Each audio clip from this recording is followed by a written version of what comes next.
finalement, depuis tout petit, ouais, c'est vrai que je suis passionné par le dessin. Premièrement par le hip-hop. Donc j'ai commencé un petit peu partout, la danse, on a essayé de rapper, ça ne marchait pas. Et au final, c'est vrai que j'avais une attirance pour le dessin. Et c'est de là que vraiment je me suis mis à fond dans le graffiti. Ouais.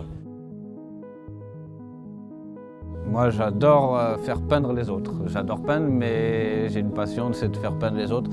Et voilà, de faire des fresques collectives comme ici, on a eu la chance de faire dans cette école. Moi, je dis souvent, c'est pas un métier, c'est une vocation. C'est comme pompier, voilà. Après, aujourd'hui, certains vont le voir comme un métier, mais c'est vraiment une vocation. C'est que tu te lèves le matin, tu vis pour ça, quoi. C'est quelque chose aussi qui me fait encore vibrer, donc je continue à le faire. J'essaie de respecter que ce soit l'environnement qui m'entoure. Là, c'est sur une école, donc du coup, j'ai joué sur la thématique de l'école, l'éducation. Après, j'aurais pu faire autre chose, hein, c'est sûr, mais j'aime bien m'adapter à l'environnement, que ce soit même les couleurs, les teintes. J'aime pas trop choquer. Il y a 3 artistes qui ont peint sur le village, à savoir Noun, Zeklo et Maï. Et puis, en parallèle de ça, c'était important de faire participer les jeunes du village à travers la création d'une fresque qui est en complément de ce projet, en fait. Et le but, c'est vraiment qu'il y ait une chronologie, donc chaque peinture est liée.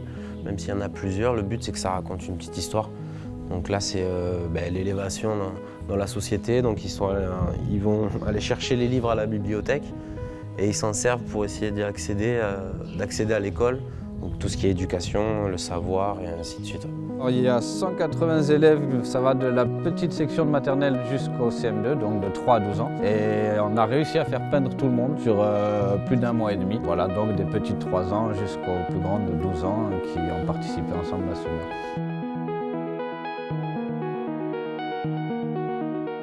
Outre la peinture, aujourd'hui j'ai le travail d'atelier vraiment là où j'essaie de me dépasser techniquement et créer vraiment tout un univers. Après, quand je suis dans la rue, ce qui est plaisant aussi, c'est l'échange avec les gens, quoi. Et tout ce que tu peux avoir, que ce soit de bon ou mauvais, des critiques ou des compliments, mais c'est vachement enrichissant pour un artiste final. Alors moi, ce qui m'impressionne le plus là, c'est que maintenant, c'est souvent des petites municipalités, des petits villages comme ça qui font appel à des artistes urbains. Premièrement, ça fait plaisir. Et dans un second temps, je me dis que c'est pas plus mal parce que par rapport à tout ce qui est la culture, la jeunesse et tout, d'avoir ça dans un village, c'est génial, quoi. Et moi, je me souviens, chez mon père, vers Sommières, il y avait 3 graffitis, mais ces 3 graffitis, je m'en souviens, quoi. C'est des souvenirs qui marquent et je me dis que là, les enfants, ils vont grandir avec. Et qui sait, peut-être qu'il y en a un qui va sortir du lot et qui va décider de devenir artiste. Et au final, je sais pas, je dirais c'est une main tendue. Enfin, tu l'apprends pas, t'as envie de t'en inspirer, tu t'en inspires. L'idée, c'était de partir des couleurs primaires et puis d'apprendre à fabriquer ces couleurs. Donc on l'a fait avec les enfants, ça c'est assez chouette dans le côté transmission. Et après, voilà, les techniques de collage, d'utilisation du scotch qui sont propres à cette fresque-là, mais qu'il fallait bien leur montrer, leur apprendre ça pour qu'ils puissent le faire eux-mêmes.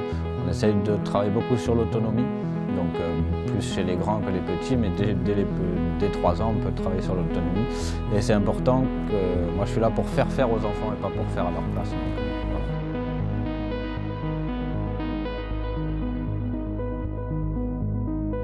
Ce qui est chouette dans ce projet, souvent on fait des choses qui vont pas rester forcément dans le temps.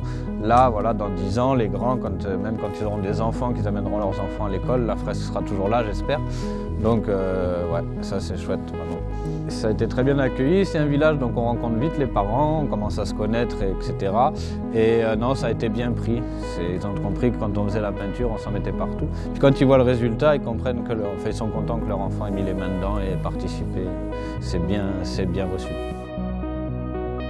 Pour la suite de ce projet, donc, nous avons souhaité, avec l'artiste Maï, de matérialiser un parcours street art qui intègre les 2 lieux culturels du village que sont la médiathèque et l'école, pour permettre aux enfants de découvrir cet art urbain, à leur proposer un projet et leur donner la possibilité à tous de le pratiquer, d'investir leurs propres murs et ils laisseront leurs traces dans l'histoire du village.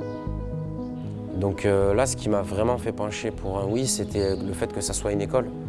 Et comme je te disais tout à l'heure, il y a peut-être une centaine d'enfants dans cette école.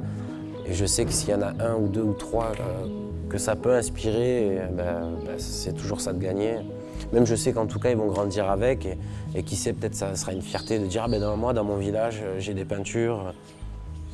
Donc c'est carrément plaisant.